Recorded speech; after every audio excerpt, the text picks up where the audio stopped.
Okay, I'm for that. Healthcare is personal, Yeah. and I'd like to know how your healthcare plan allows choice. Oh, this is a great question because I want to talk about choice in the current system. I'll start there and then we'll go to Medicare for All. Is that good?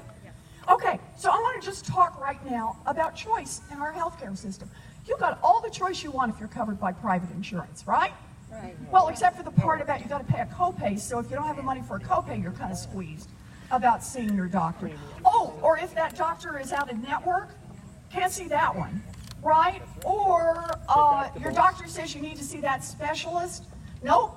If your insurance company says no, you can't see that one. So where your doctors are concerned right now on choice is that your insurance company is making decisions about choice and squeezing them on you. Physical therapy, right?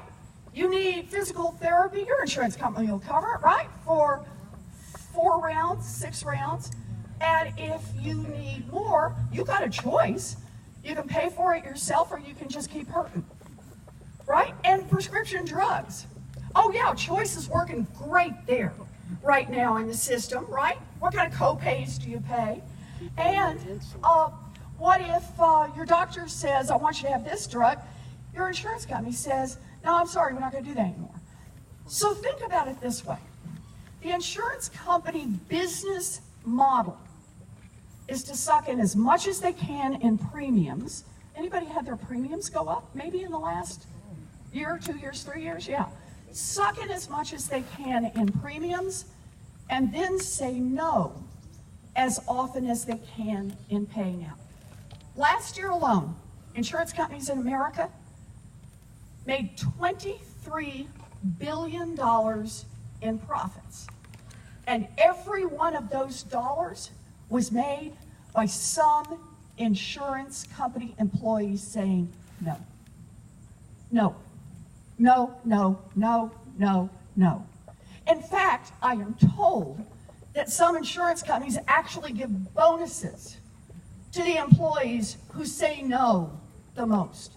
Think about that. Think about what that means. And that is right at the heart of our healthcare system.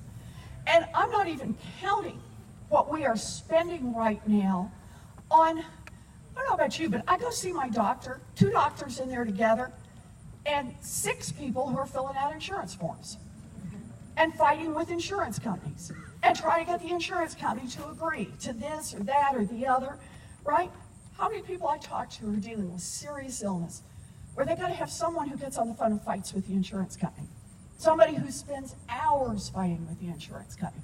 So that's what choice looks like in America today. Medicare for All, this is the nice part about the for all part of this, is everybody is covered. And when I say everybody, I mean every patient, but also every provider.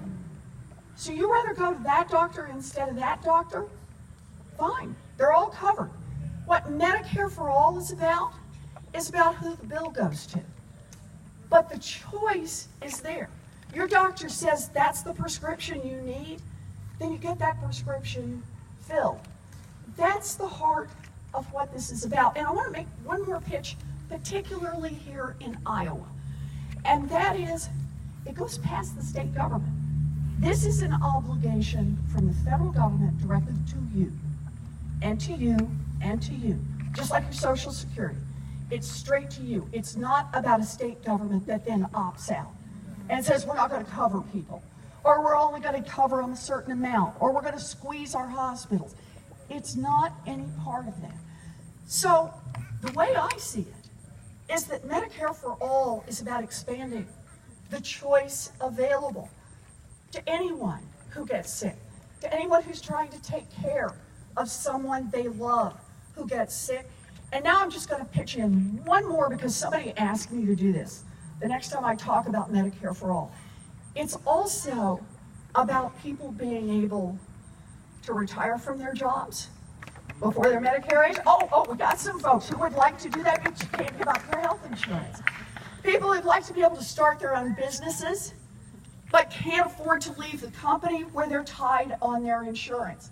People who would like a chance to do something else, but have gotten locked into a system that just doesn't work for them. We have to think about the next year, absolutely, and the year after that, and the year after that, but we need to think about the long arc here. A system that has right at its heart an insurance industry that is sucking tens of billions of dollars out of healthcare and driving up costs for everyone is not a long-term sustainable system. Yes. Medicare for all, the data show this, it is the best way to provide coverage for everyone at the lowest possible cost.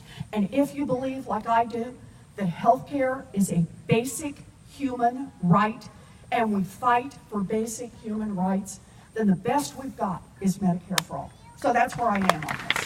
Thank you. I'm glad you asked.